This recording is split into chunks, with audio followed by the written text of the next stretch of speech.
What's going on, everyone? Welcome back to the show. So today I'm going to show you what the average Social Security benefit, how much it's going to increase in 2024. This is a projection. However, we're getting this information from the Senior Citizens League, so it's pretty solid. We're looking at probably about a 3.2% increase for Social Security for 2024. So we're going to go over those numbers in this video. But first off, if you guys can do me a favor, please like the video, subscribe to the channel, hit that little bell notification, and then click all. By clicking all, you'll get notified anytime we post a video.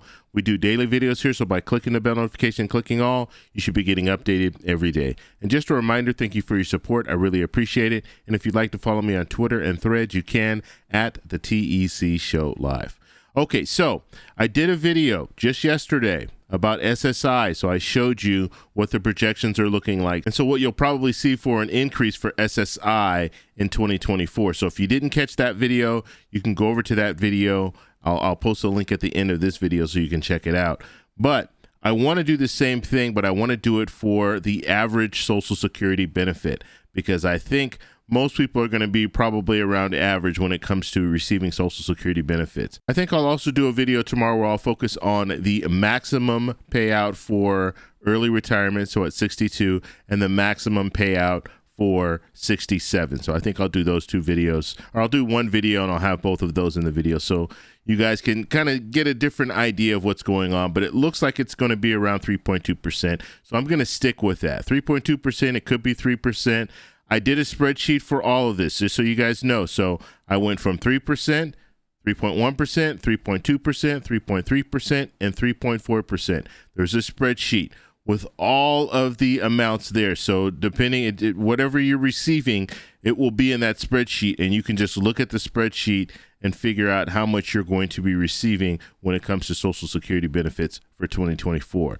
But before we do that, I wanted to take a look at these polls really quickly.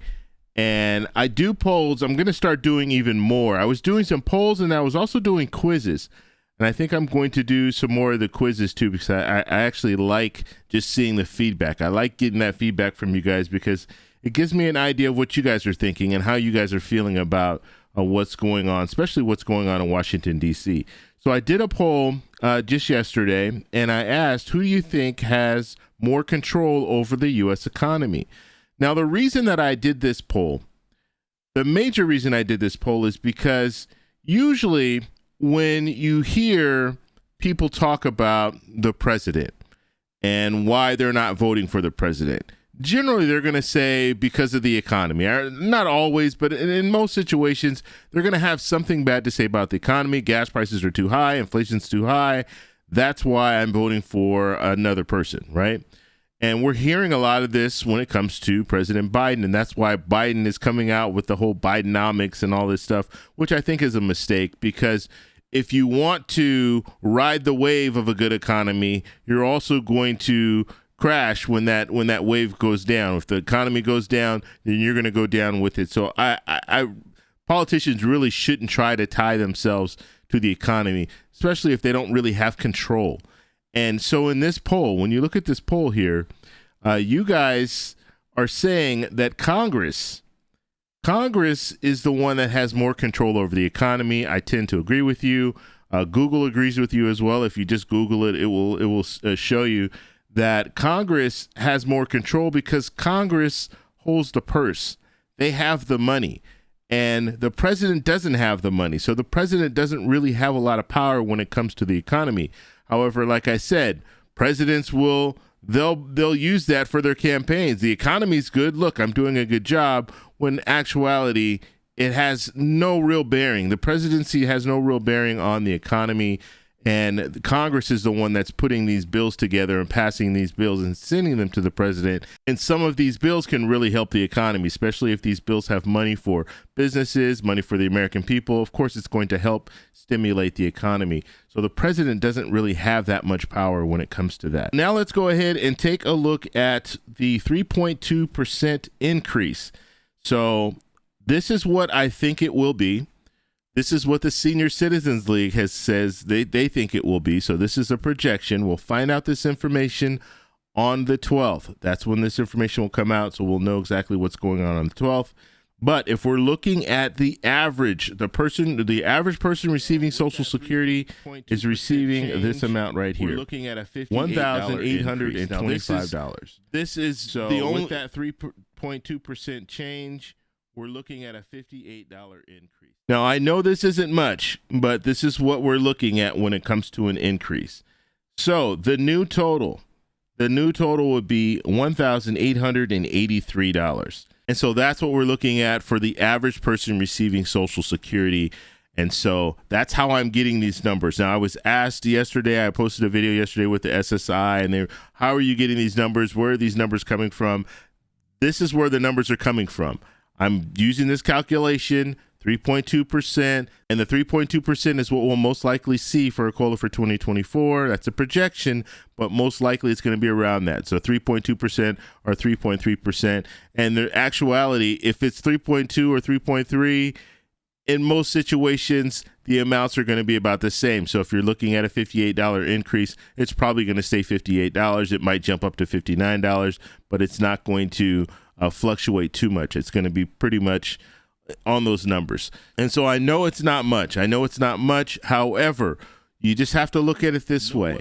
This is not a raise for Social Security. That's going to have to come from Congress. And so that's why it's very important for you to know how Congress people feel about Social Security, know if they're in favor of a raise and things like that, because those are the people that you should be voting for if you want a raise for Social Security. You're not going to get it from the cost of living adjustment. The cost of living adjustment is only to adjust for inflation. That's all it's doing. And it does a poor job. I will admit it does a poor job of that, but it's all we have right now. And they haven't switched over to the CPIE. And even if they did switch over to the CPIE, which is another calculation that they can use, it's still not going to show a major change. We're still going to be looking at, the numbers are still going to be about the same, okay? It might go up maybe a couple of dollars or so, but it's not really going to show a major change. The major change is going to have to come from Congress. If you want to raise for Social Security, you need to send letters, you need to talk to these Congress people, go to the town hall meetings and things like that, and let them know that you're in favor of a raise for Social Security. And if they are not in favor of a raise for Social Security, that's what you need to do. You need to hold these politicians a new candidate to the fire, let them know. If they don't support Social Security, if they don't support a raise for Social Security, which is desperately needed, and I will agree with you, it is desperately needed, then you're going to vote them out of office and you're going to vote for someone else. And I will tell you, a lot of these politicians, we have a campaign season just starting up right now, because they will know that if they stand in the way of that, they could potentially lose their job. And so we have a campaign season starting up right now. This is the perfect time for you to get out there and talk to these politicians and send them letters and all of that good stuff and get them on board when it comes to a raise for Social Security. Because like I said, cost of living adjustment is not going to do it. You need more. And you can get more if you lobby these politicians. So if you guys have any questions, let me know down below. If you like this video, please give me a thumbs up. Please subscribe for more, and I'll talk to you in the next one. Bye.